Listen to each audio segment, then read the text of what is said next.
Well, today is the day. The viewer participation build starts today. So we're going to head out to the shop, get it all unlocked, get everything set up, get ready for everybody, because we start at 9 o'clock. And hopefully, by the end of the day today, the truck is back on its own wheels and can move. That is the goal. We'll see how far we get. You've got these set up, you got the right ones that fit. Okay. So you can do one side, Matt, or do some and let somebody else punch the others. Everybody thinks you need to make a big heavy dent when you don't, because when you make a big heavy dent, you use the annular cutter, it's less accurate. So the deeper you go, the point of the annular cutter has more room to get off. So you want to be technical, but you don't want to trip your way in. That may be why you've had trouble. That's accurate.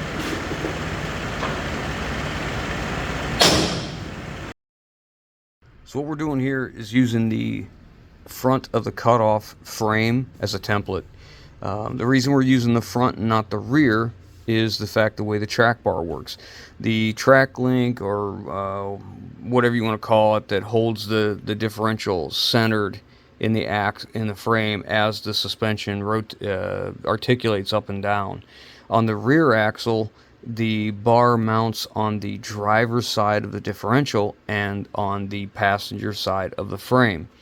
Well, if we use the frame of the rear rear drive axle and we set it up against this one like we are, back face to face, and clamp it, what would happen is the track bar mount we'd be drilling holes in the wrong side, and we'd have to measure out holes for the other side.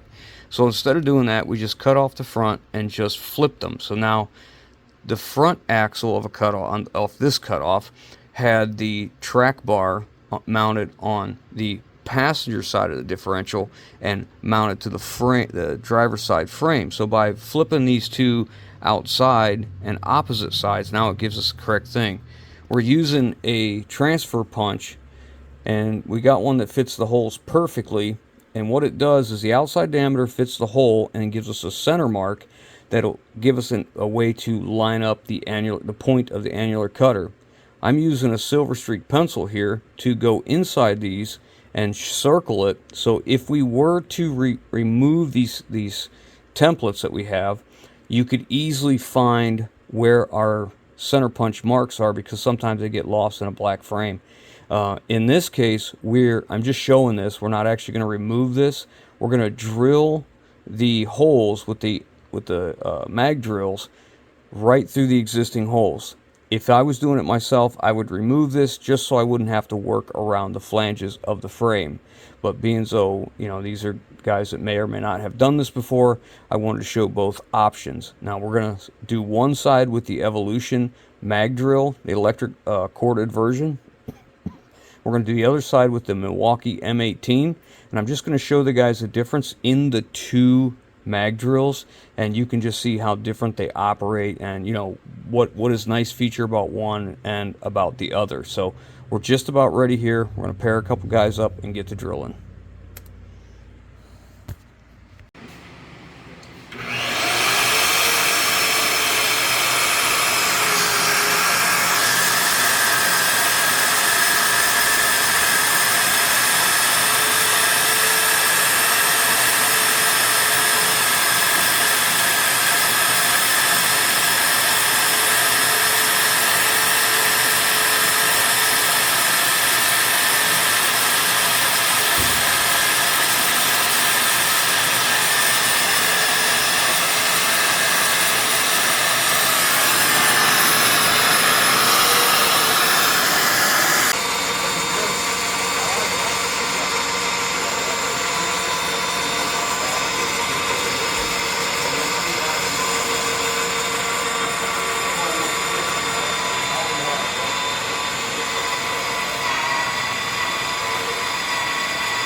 Make sure you keep dressing it with oil. He told me not to pull it out. Okay. So Okay, you don't, a little bit.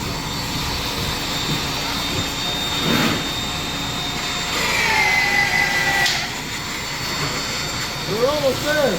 Perfect.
Where you want to cut the frame, how far?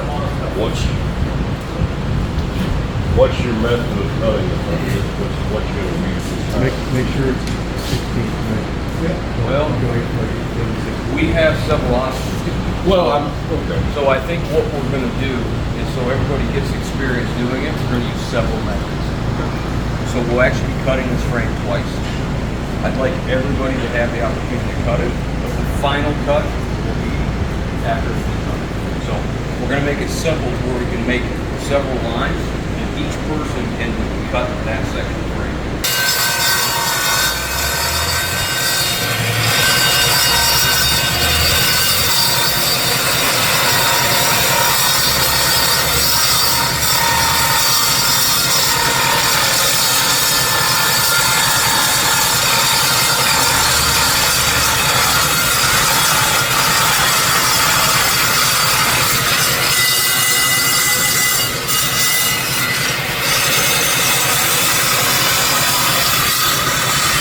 Flat and just run it through because it's just too hard to get it straight.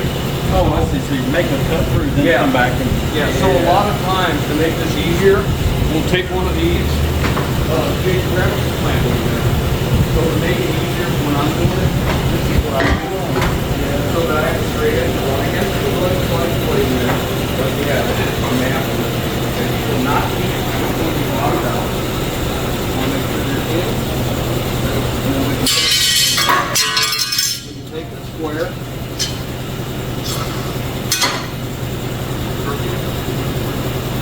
Go.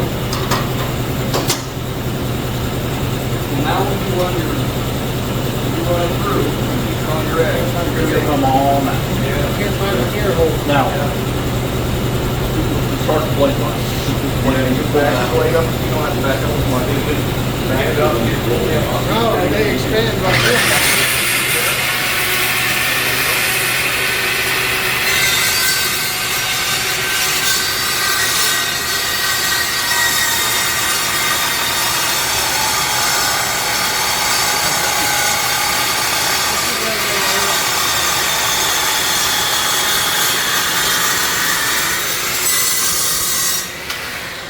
So you see how far the spark can all this way and come? Now look at your line. See where you're at? Take a look, come around here. You can see what he did. So you got this line straight, so it's 90 degrees, and then we're right on the line here. Okay. So now to make things simpler, the other side, we'll mark this and we'll reverse that clamp this way. And now we can take it to here and get a nice cut. Take these rounds and other clamps, F clamps, and one of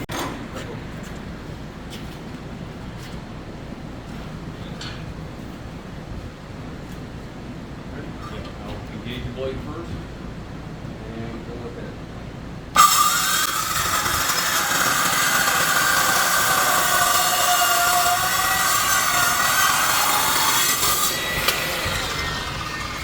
Okay, so look where our line was. That's pretty good. Yeah. I mean, we're within a 30-second here. So that would be plenty acceptable to me.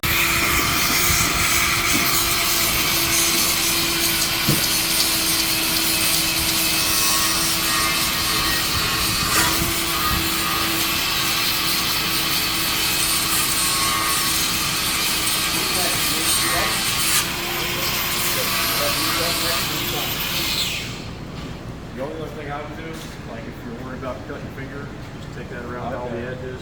You know, that way you're not going to have any sharp edges, possibly, you know.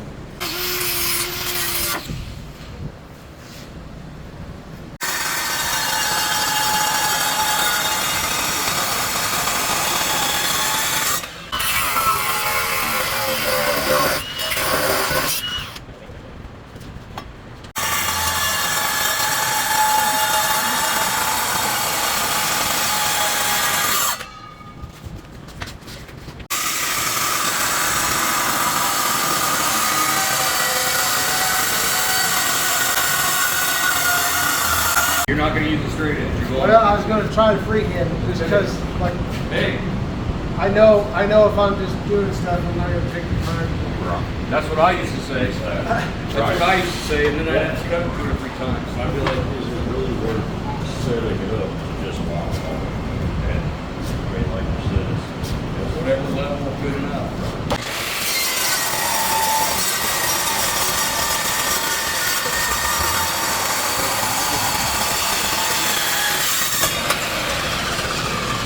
Crooked.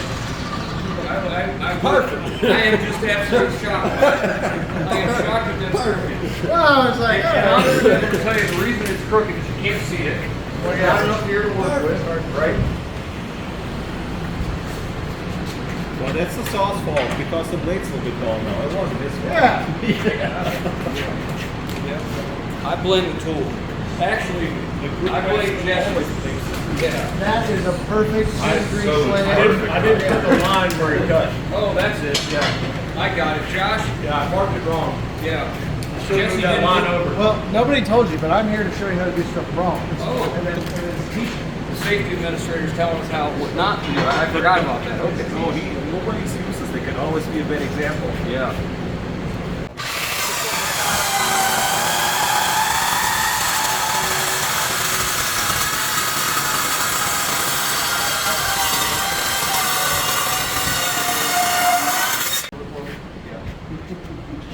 There you go. Right on the money. Right on the money. I thought it was I measured over 2 5/8 from the cut I had here, which was already off. So That's what I was said too. I'm with you. We're doing our viewer participation build, and Ashley from Sam's Club has come out, and they are doing a thing where anybody that wants one of their memberships during this thing, during our build, can sign up even though you're not here. We're going to have Ashley's contact information in the description box, and probably I'll put it across the bottom of the screen here. And you guys can take a look. If you have a Sam's Club membership and you want to upgrade, you can do that. Or you can don't have one, you want one, you can contact her, and they have a special rate going right now. So I'll let Ashley tell you about it. Hi guys, just want to let you know we have a great discount available for anyone who wants to become a member of Sam's Club. And like JC said, this is something I can share with you guys over email or through my contact information online. So we have our club membership on sale for $25 for new members, and our plus membership is on sale for $70 for new members. And I'd be happy to give you guys some more information about the difference in the memberships at your convenience. And like he said, I'll have my contact information in the video description for you. Great. Thank you so much for coming. We're going to get back to work. If you guys want a membership, want to upgrade your membership, be sure to get in touch with Ashley. She'd be happy to hook you up. Thanks, guys. Plasma cutting, what plasma cutting does is different materials can be in a different state. You can have a solid state, like here the metal is solid, you know, like frozen water, ice is solid. Then once it warms up, it becomes liquid. and then you have the gas stage, like steam on water, and then past that you have the plasma stage. The plasma arc is like several thousand degrees hot. It just doesn't liquefy the metal like a torch does, but it turns it into like a plasma gas. It's not just liquid, but it's like it turns it into gas. So when you cut with this, there's a bunch of brown stuff, golden stuff coming up. You plasma cut a lot in the shop, pretty soon it's like all brown, like brown, like the cardboard box is brown or darker. So you want to watch how much of this metal in gas form you're gonna inhale. Theoretically, when you do this, you should have a respirator on. Cutting with a plasma cutter, depending on what amperage it is, requires at least a shade 5, like torch glasses. You can use a welding helmet like shade 8 or 9 on more powerful units. Then certain different consumables. That holds true for every brand, every plasma cutter. Drag it on the metal, and then you have stuff that you have to hold like an 1/8 inch or at least a 1/16 gap where you have to hold it on there. With the drag cup, you can put a straight edge here and you can drag it along the straight edge. The fire is just shy of a 16th wide. The parts that wear in here is typically these nozzles wear a lot. What you can see here, if you come closer and you look at this nozzle is like beyond shot. It's worn uneven from holding the torch on an angle, and the hole is really wallowed out. The electrode has a little bit life left in it. You see a little dimple here. When that dimple is like a rich 16th, that's like a shy 30 seconds. Then the electrode is bad. So if you run it till that melts to about half of its original height, that's too long? And eventually the hafnium that's in here is going to go, and the arc is going to turn green for like a second, and then it's about half the size, and then you can throw all the consumables out. Yeah. Not that I gotta work on figuring out when that's happening before Yes. it happens. So the other thing that happens with plasma, it needs really dry air. Moist air will limit your cutting thickness capacity on your machine easily by 50%, and it will shorten your consumable life anywhere from 50 to 90%. I tried, I've got like an oil cooler, so my compressor runs through an oil cooler, and then it'll drain that like from the truck, and then runs to the tank, and then I've got one with a desiccant on the actual plasma, but I probably still look dryer. So in the middle of that speech, I want to hook up to the air dryer and set it right off the tank. The majority of what was cut on those consumables, since it's been put in there, is rust. And when you cut rust with a plasma cutter, it eats your consumables.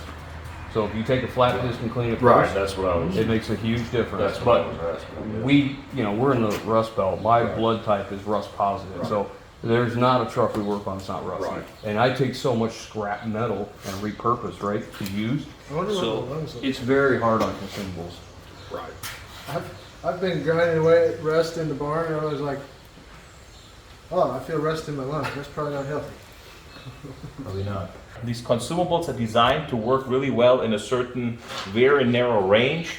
In this case of this machine here, it's like 70 psi flowing. The same guy who makes the guns for Hypertherm makes the guns for us. That's 20-foot width or 15? 20 or 18. 6 meter, 18, 19 feet. Oh, meters. I don't know. You not need a better connection? Well, theoretically, yes. I was just gonna, but I don't know. The arc whether itself they're- has a good connectivity. You're supposed to wear shade 5 glasses, okay? It looked like you had some shades. It looked like he had some shades. The Walter glasses in them. I thought he had Shade 2. something dark enough for that. Yeah, the ones that said tinted, that's shade 2.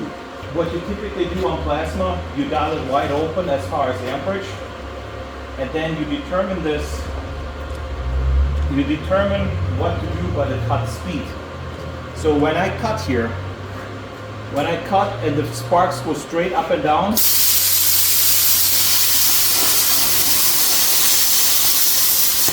I'm too slow.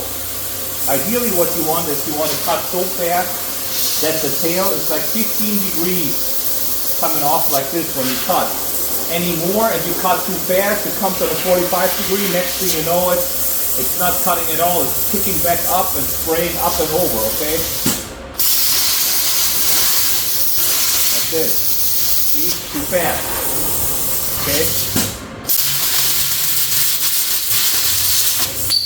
If you cut clean, it should always fall out by itself.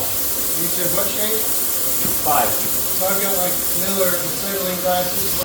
Even a torch cut, when you torch it, there's always a little bit of slag or dross left on the face of it. And I just, so like when I bevel a piece of pipe, I always take a wire wheel or a grinder wheel, and I don't, it's already a bevel, but I just hit it real quick to So you get don't that have layer. to smooth, you're just trying to get the content. Well, Right. it depends on how deep this is here, how jittery I am. That looks a lot better than mine. Well, but this is pretty deep to grind in there to get it. If you just Yeah. kiss it off, you still have stuff in the valleys.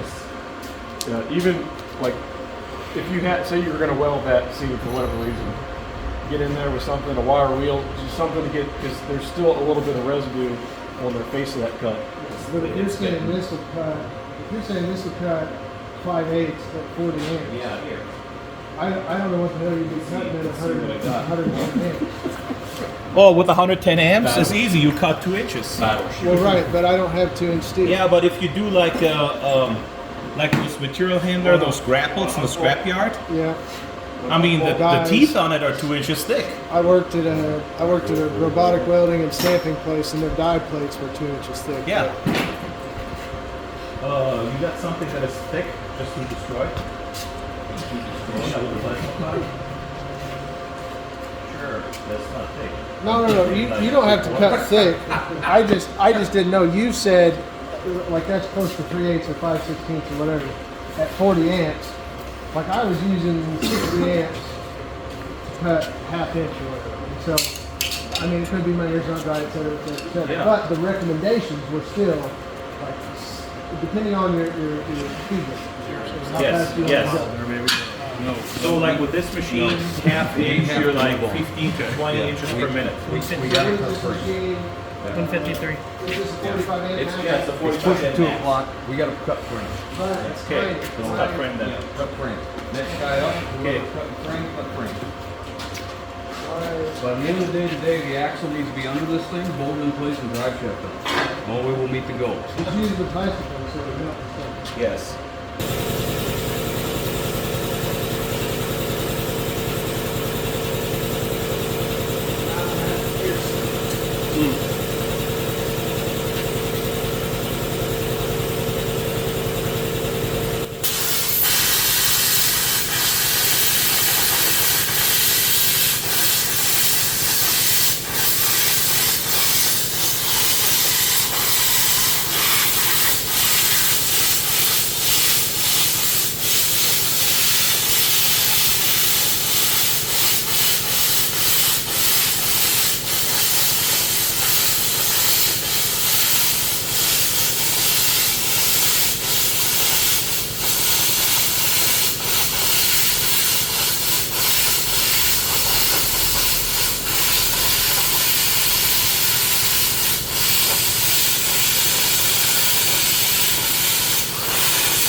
I've never used the drag tip.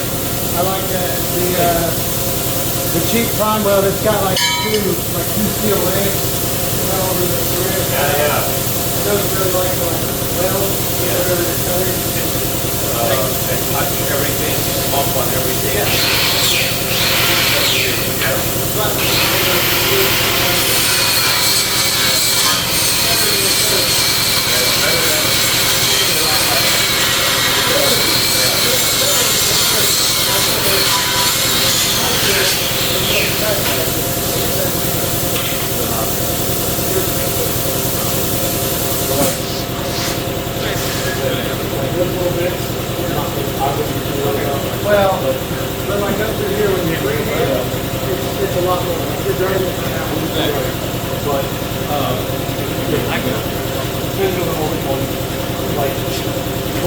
wouldn't worry about it.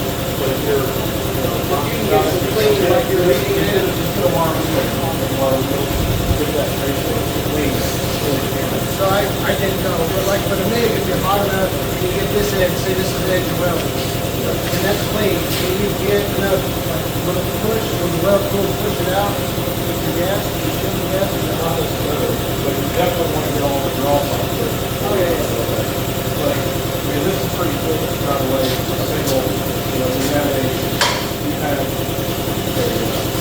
he's trying to do a fillet weld here. It's quite a bit to go up and go back. Oh, yeah. That's a very long road. Straight up and down. Straight up and down. Why did it straight up? Yeah. Any questions on the class I have today? Mind you, this is not 90 degrees to that. It's not exactly. It's like 85 degrees. You want your hand in there. Right.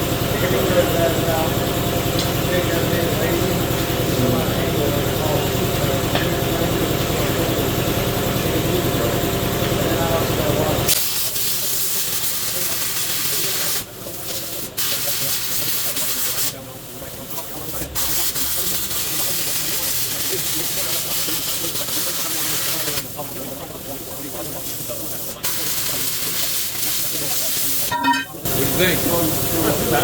and I also watch.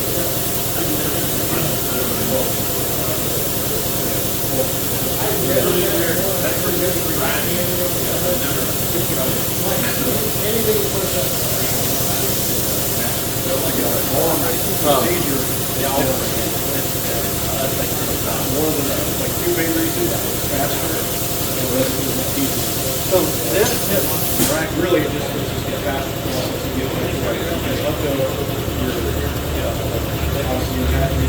anything else over using 78G, there's certain procedures that you want to that we're working on. But for the most part, you're going to be dragging there's some special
have to measure it per bar. We won't know till we.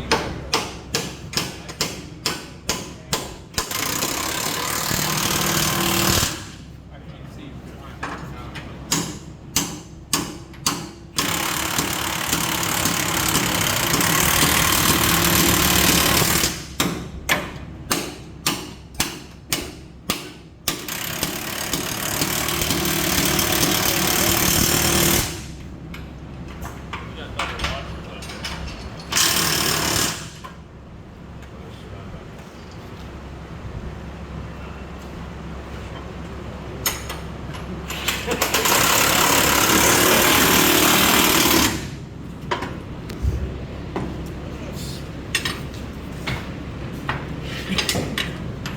I got you, young man.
So you essentially never do anything structural to aluminum?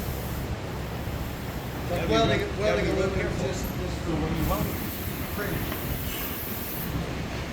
Sorry. when you weld it, you really critical.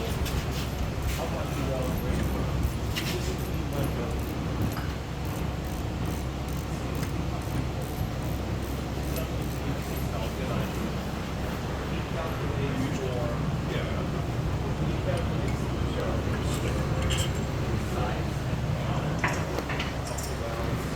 Based on how much you're welding.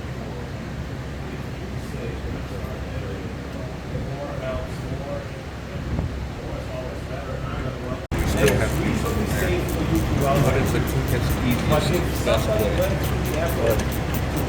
Maybe what we can do is come down this way a little bit like that, and around. And then push the round here. And make it stick, but the wet screw, you have to Make that drill work. and tap, or drill and hold, or drill and drill. Probably there's a reason why they did that.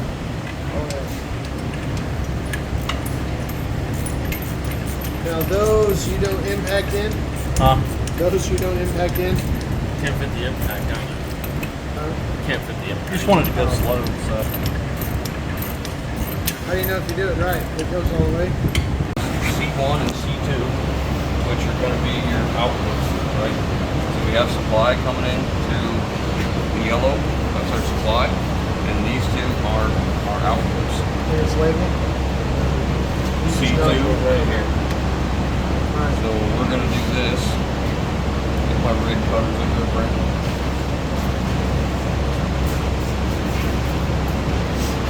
I really don't like how this is routed, but I'm not going to rebuild the truck here. We're going to let Josh decide how he wants it later. You don't like how what's I like things symmetrical. I like right angles. So this to me right here is miserable. So we have C1 and C2. So I need a size wrenches at 5/8, 11/16 maybe, or 3/4. I can't tell. It's getting late in the day, so I have to come up out of here into this one. And you see how the So instead of fittings are 90, all- you prefer straight? No, I'd prefer anything that doesn't make it look like this. Bigger. 11/16 is Yeah. Oh, it's not a light. It's just the fact I'm old and tired and can't think. I wasn't gonna say that. I know. knew that. You were thinking it. Yeah, so we want to do this in a way where it's not going to interfere with stuff.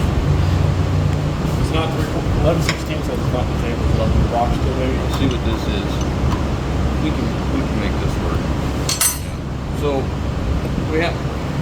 decide what we want to do here. It's a catch-22 with fittings, right? Because you don't know how tight this is, and if you go to turn it, are you just going to break the fitting, right? Are they plastic all the way down, or they have metal? It's metal. The problem is, once you disrupt the like this, it's going to leak. It's almost a certainty. Are they NPT? Okay. Well, if we come into here, we really don't care for it, because we have another one right here. It's really kind of ugly, and I need to come out the top of this so I can spin around. So we're going to take this one tighter. Hopefully we can turn and clear that frame.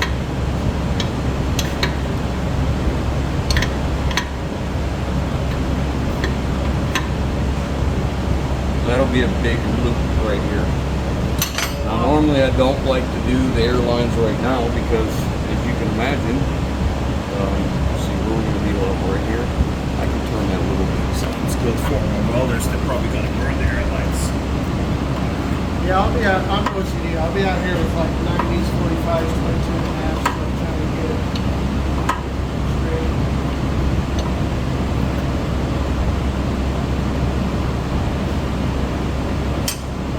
So we got to look at the full rotation of this and see if we're out of the way. We're not going to go past that point or that point, so we can do this for now. You can tidy this up as you like.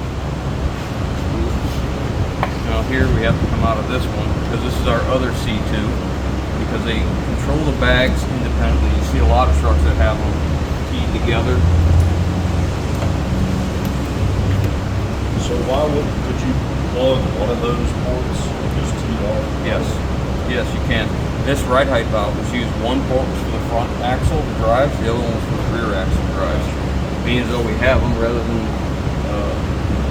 plug them, cutters. Rather than plug them, we're just going to use them because Josh is going to redo all this anyway. So, Well, probably not. But in my mind. so there's no sense in it. It's only temporary unless it doesn't work. Yeah. Now, if you don't use the fancy cutters, press that, I'm assuming like bags. Single edge razor blade, no. Single edge razor blade. Not Okay. diagonal pliers.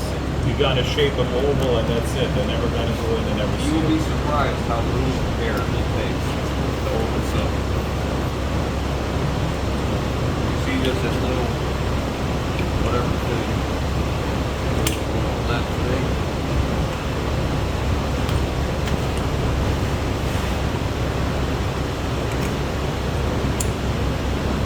Okay, so now this has to be up, like it's down, add air.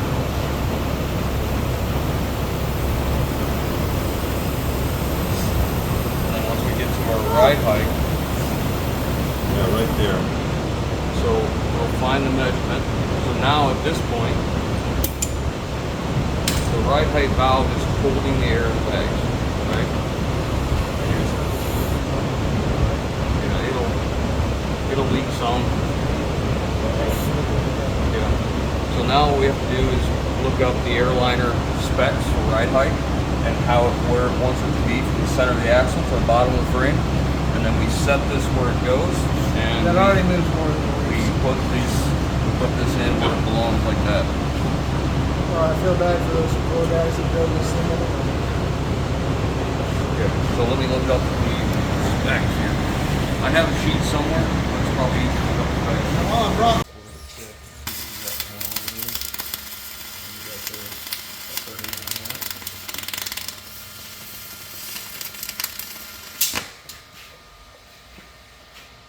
That'll do. So in 8 feet, we have about a 1/2 inch break.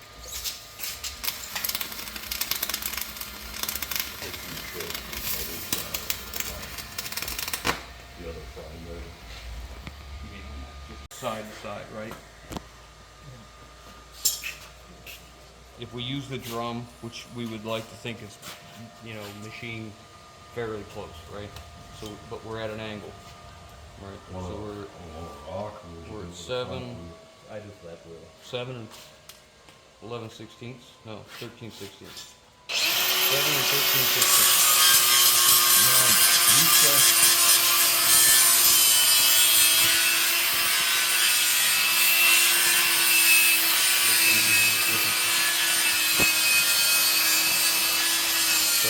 side were 8 and 8. We have to take the 2, because we're at ride height or about. We have to add the 2 together, divide by 2, figure out what we need. We can use other sheets. You were at 7 and 15. Yeah, I would say 750.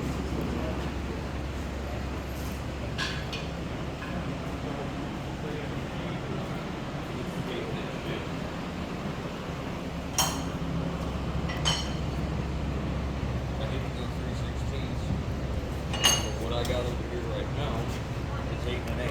And I was a little closer to probably.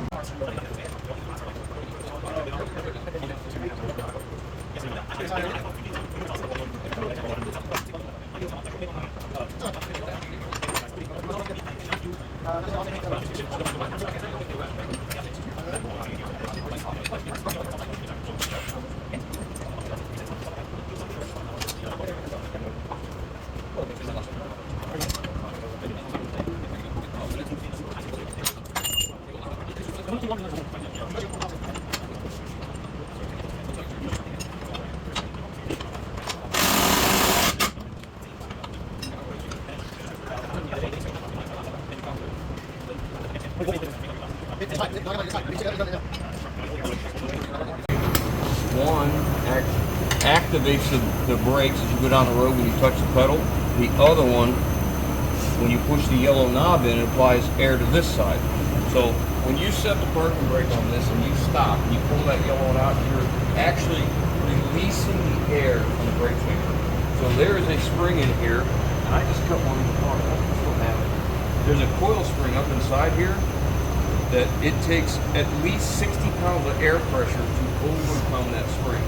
When you put air to that and it overcomes the spring, it releases the tension from this push rod. Okay?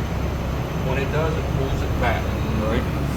So when you hit the brake pedal, air comes in this side, pushes on this part of the chamber, and then pushes it back. Again, it applies the brakes. That rod is pushed on by a spring, but it's not connected by a spring. The spring just sits there. And then there's a separate plate here that lets this side push on it. Does that make sense? Do you get it? So in order to release the air here, you can't just pull the valve out. You got to have a way to release it. So that's what this truck had. It had a quick release valve for each one. Newer trucks will have, you see how this orange line comes in. One of these will be for the spring brake, one is for the service brake, right? Typically your bigger one is for your service brake, the small one for the spring brake. Well, that's the end of day one. The suspension's underneath it, the rear end's underneath it, the brakes are hooked up, the air ride suspension ride height valve is hooked up, and tomorrow we start on the hitch plate, mud flap, light brackets, combo deal, wiring. I got some other stuff, but everybody's gone now. It was getting late. I was tired. I shut the lights out. I said, you don't have to go home. You just can't stay here. Hope you guys enjoyed. I'll catch you on the next one.